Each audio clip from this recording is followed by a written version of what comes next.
Shalom.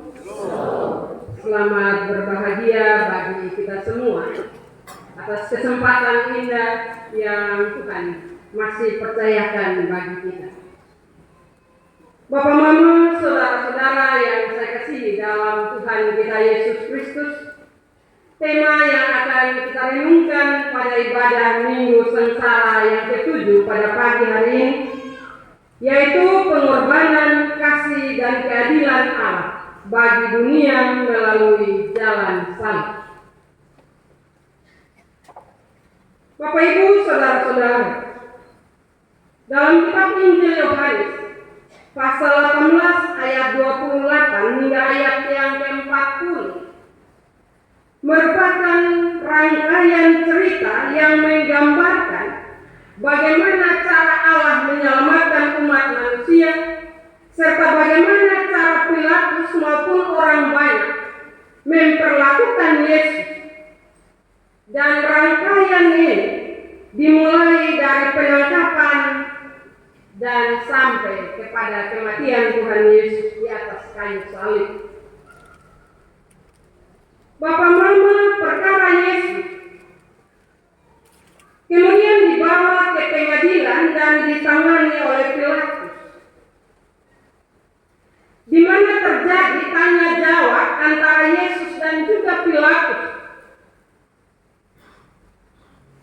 Yesus pun menjelaskan tentang tugasnya di dunia dan ciri dari kerajaan.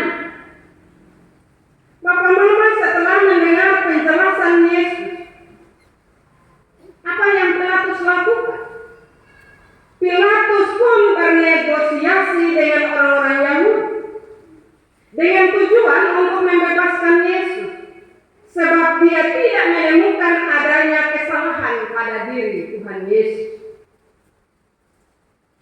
Negosiasi itu, Bapak, Mama, berhasil atau tidak? Ternyata tidak berhasil. Karena mereka tetap menginginkan agar Yesus tetap dihukum dan Barabas dibebaskan. Bapak, Mama, adegan pengadilan Yesus menarik untuk disimak, khususnya mengenai pergolakan batin Petrus dalam mengadili Yesus, di mana Pilatus memberi tempat pada sesuatu yang bertentangan dengan hati nurani. Pilatus tidak mendapati kesalahan apapun pada pribadi Yesus, tetapi dia menyerahkan Yesus untuk dihakimi menurut hukum Taurat.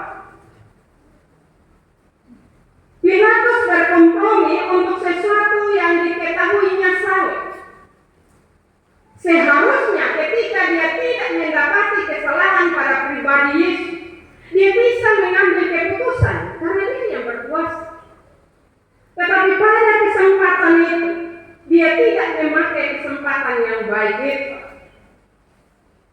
Dia tidak mendapati kesalahan. Dia tidak mengambil keputusan, tetapi dia menyerahkan Yesus untuk dihakimi menurut hukum Taurat. Sekali lagi, bahwa dia melawan suara hati. Dia mengetahui sesuatu yang salah, tetapi dia tidak menghakimi dalam kebenaran. Justru supaya dia selamat, dia menyerahkan itu kepada massa untuk mengadili Yesus. Bapak, Ibu, saudara-saudara yang saya kasihi dalam Tuhan, ada kekhawatiran besar pada pribadi Pilatus. Ada kekhawatiran, ada ketakutan yang besar. Kalau seandainya dia mengadili Yesus, dia memutuskan bahwa Yesus tidak bersalah, maka pasti dia dijauh. Pasti dia tidak lagi menjadi seorang tokoh pemimpin yang dikagumi. Karena itu dia cari nyaman, Bapak, Mama. Bapak, Mama, saudara-saudara, dalam cerita kebenaran firman yang kita dengar pada pagi hari ini, apa yang dialami oleh Pilatus itu juga kadang kita alami dalam kehidupan keseharian kita. Khawatir Dan dilema merupakan reaksi psikologis yang muncul ketika seseorang diperhadapkan dengan masalah-masalah yang mengancam keberadaan diri. Sebagaimana dalam cerita ini, Pilatus di mana ia memiliki jabatan dan hal itu membuatnya angkuh dan dia beranggapan bahwa dirinya yang berkuasa bisa menghukum Tuhan Yesus. Citra dan eksistensi dirinya terancam hancur jika ia membela dan membebaskan Tuhan Yesus. Akhirnya Pilatus menyerah pada tekanan massa dan menyetujui permintaan orang banyak untuk menyalibkan Yesus dan membebaskan Barabas sebagai seorang penyamun. Bukankah itu yang terjadi dalam kehidupan kita? Keadilan kadang berlaku terbalik. Orang benar bisa salah, orang salah bisa jadi benar. Dari firman Tuhan ini, Bapak Mama, kita belajar beberapa hal. Reaksi psikologis Pilatus juga nyata dalam kehidupan kita. Kehidupan kita selalu diwarnai oleh kekhawatiran, oleh ketakutan, dan juga berbagai hal. Khawatir secara psikis, contohnya khawatir dalam mengambil keputusan dan mengatakan sesuatu yang benar hanya karena takut kehilangan kedudukan, kekuasaan, jabatan, kehilangan teman, kehilangan orang-orang yang ada di sekitar kita. Contoh praktisnya banyak dalam hidup kita.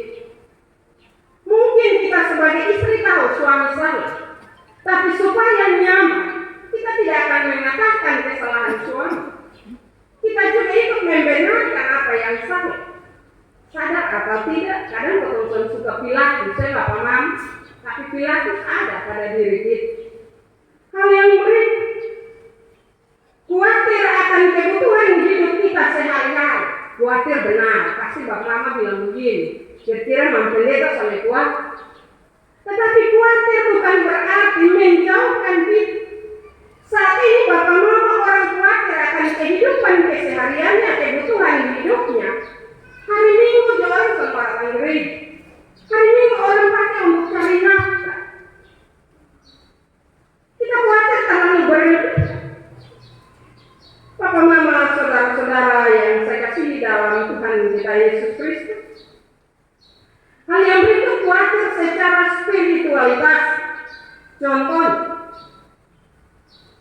dalam dunia kehidupan kita saat ini, banyak orang menyaksikan penyertaan Allah dalam hidup kita. Orang sudah tidak lagi mau percaya bahwa Allah berkuasa. Allah mau menolong kita, Allah siap membantu kita, Allah mau berjalan bersama-sama dengan kita dalam berbagai pergumulan hidup. Hal itu mulai sirna dalam kehidupan kita. Dalam dunia modern sampai saat ini masih saja orang percaya kepada hal-hal gaib dan perlahan-lahan menjauhkan diri dari persekutuan dengan Allah. Orang mulai pakai kuasa gelap dan akhirnya dia berpikir kalau ke gereja kuasa gelap bisa hilang. Jadi orang tidak mau lagi masuk gereja dan juga berbagai hal. Bapak Mama, saudara-saudara yang saya kasih dalam Tuhan. Karena itu belajar dari cerita firman Tuhan pada pagi hari ini. Kita harus menentukan sikap kita. Kebenaran itu harus dinyatakan.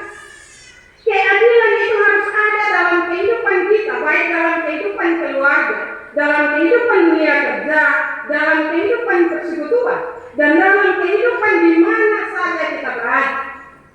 Memang benar orang bilang keadilan mahal. Tetapi kalau kita memulai dari diri kita, Bapak Mama, maka keadilan itu bisa berlaku. Kita bisa menerapkan keadilan itu dalam kehidupan kita. Hari ini Bapak Mama ada 32 anak saudara-saudari kita yang diteguhkan menjadi anggota SID. Ada hal yang perlu kita hayati lewat cerita kebenaran firman Tuhan ini.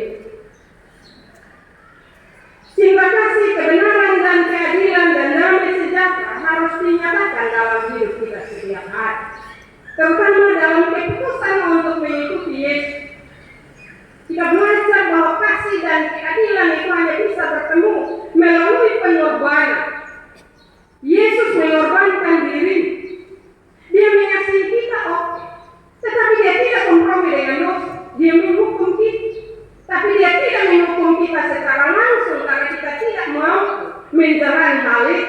Maka dia memberikan anaknya Yesus Kristus untuk menggantikan dosa-dosa kita, mengorbankan dirinya untuk menebus dosa-dosa kita. Di situ kita lihat bahwa kasih dan keadilan berlaku, tetapi hanya melalui sebuah pengorbanan. Dan pengorbanan itu Yesus jalankan dalam hidupnya. Karena itu anak-anak yang dikasihi Tuhan, setelah habis, jangan hilang dari persekutuan, tapi selalu mendekatkan diri di hadirat Tuhan. Karena kasih Tuhan, saudara-saudara hari ini ditegur. Tapi ingat bahwa Allah tidak kompromi dengan dosa. Setiap perjalanan hidup kita, ketika kita melakukan dosa pasti ada hukuman. Tapi ketika kita berbalik, ketika kita membawa diri di hadirat Tuhan, pasti Tuhan menolong kita. Tapi jangan anggap remeh juga. Jangan bilang sudah Tuhan mengasihi dari buat dosa banyak saja. Nanti tahu pada akhirnya diampuni. Baik kalau masih ada akhir bagi kita untuk berbalik. Tapi kalau tidak, menyesal kita tetapi terlambat. Hal yang berikut, kita harus bersyukur sebab Allah di dalam Yesus Kristus adalah Allah yang penuh kasih dan adil. Allah tidak kompromi dengan dosa. Karena itu Bapak Mama, saudara-saudara yang saya kasihi dalam Tuhan, marilah kita mempraktikkan kasih itu dalam kehidupan kita. Kita menghayati penderitaan Kristus, tidak sekedar kita tahu bahwa Yesus menderita untuk menebus kita, tetapi ada sesuatu yang harus kita lakukan, menanggapi penderitaan Kristus dalam kehidupan kita. Marilah kita kembali merenungkan firman ini dan melakukan dalam hidup kita setiap hari. Firman Tuhan memberkati kita pada pagi hari ini. Amin.